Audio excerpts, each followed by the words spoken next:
नमस्कार, मैं हूं दीपक मुनि और आप हैं मेरे साथ है टीवी पर। डोनाल्ड ट्रंप इस वक्त मिडिल ईस्ट के दौरे पर हैं, जहां कल वो पहुंचे सऊदी अरेबिया। भव्य स्वागत हुआ और इस स्वागत के बाद ट्रंप ने अपनी स्पीच में सऊदी के क्राउन प्रिंस मोहम्मद बिन सलमान की तारीफ में इतने पुल बांधे कि जिस पर चलकर अब अमेरिकन कंपनी सऊदी अरब में अपना बिजनेस बढ़ा सकती हैं और खूब पैसा कमा सकती हैं। ट्रंप ने मोहम्मद बिन सलमान की तारीफ करते हुए पूछा कि मोहम्मद, क्या तुम रात में सो पाते हो? ट्रंप ने आगे कहा कि ये इंसान रात भर करवटें बदल बदल कर सोचता है कि कैसे मैं इस देश को और बेहतर बनाऊं। आप ये वीडियो देखिए।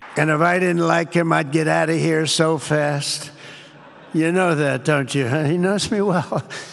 I do. I like him a lot. I like him too much. That's why we give so much, you know? Too much. I like you too much.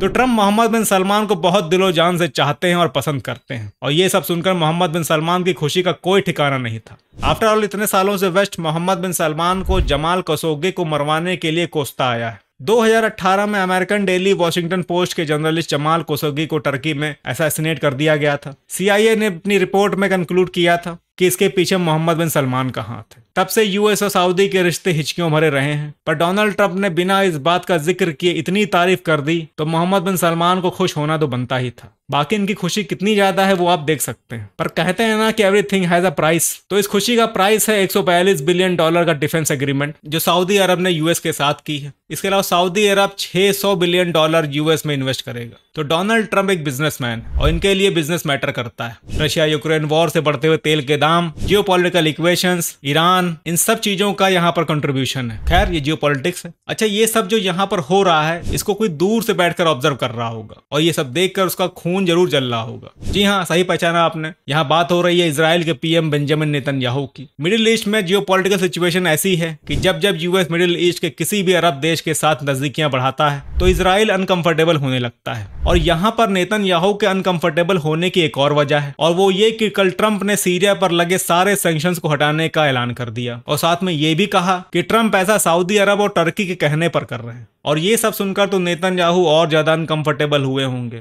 हालांकि इजराइल की तरफ से कोई भी ऑफिशियल बयान नहीं आया है अभी तक, पर यह बात तो एकदम तय है कि नेतन्याहू को ये सब अच्छा तो नहीं लग रहा होगा। अब यहाँ पर एक सवाल आपके मन में आया होगा कि नेतन्याहू का सीरिया से क्या लेना देना है? सीरिया से सैंक्शन हटते हैं तो उसे नेतन्याहू को क्या तकलीफ है? तो सीरिया वो जगह है जहां इजराइल आज भी एयर स्ट्राइक्स करता रहता है। अभी पिछले महीने इजराइल ने सीरिया के कई एयरबेस को टारगेट किया। सीरिया के बारे में आपको एक बात बताऊं, सीरिया की हिस्ट्री और जियोपॉलिटिक्स बहुत ज्यादा पेचीदा है। मैंने इससे पहले एक वीडियो बनाई थी जिस पर मैंने कोशिश करी थी कि मैं सीरिया के इंटरनल पॉलिटिक्स और जियोपॉलिटिक्स को आपको समझाने की कोशिश करूं। उस वीडियो का लिंक आपको नीचे मिल जाएगा। उस वीडियो में मैंने ये भी बताया है कि इजराइल और सीरिया के बीच में क्या कॉन्फ्लिक्ट है। तो यहाँ पर मैं आपको बस इतना बताना चाहूंगा कि सीरिया में अब तक बशर अल असद की सरकार थी। रशियन सपोर्ट से अनपॉपुलर गवर्नमेंट खड़ी थी। रशिया यूक्रेन के साथ बिजी हो गया तो जिहादियों को मौका मिल गया और HTS यानी कि हयात तहरीर अल शाम ने असद की सरकार को गिरा दिया और इनका लीडर अल शारा सीरिया का नया डिफेक्टो प्रेसिडेंट बन गया। नेतन्याहू की समस्या यहाँ यह है कि HTS अल कायदा की लोकल सीरियन ब्रांच थी। हालांकि सीरियन सत्ता पाने के बाद HTS को ऑफिशियली डिसॉल्व कर दिया गया, पर वो लोग जो HTS के मेंबर थे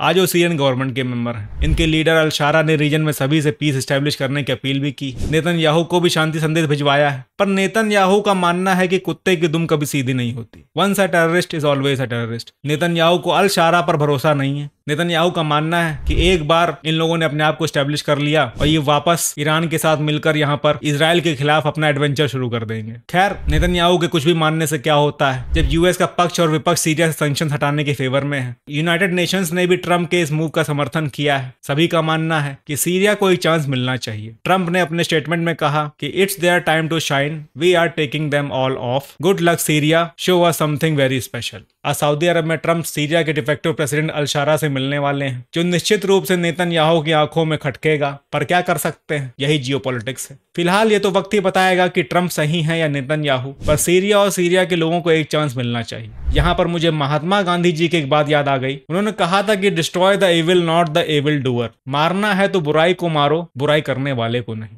तो फिलहाल के लिए इतना ही। मिलते हैं और अपडेट्स के साथ। तब तक के लिए जय हिंद।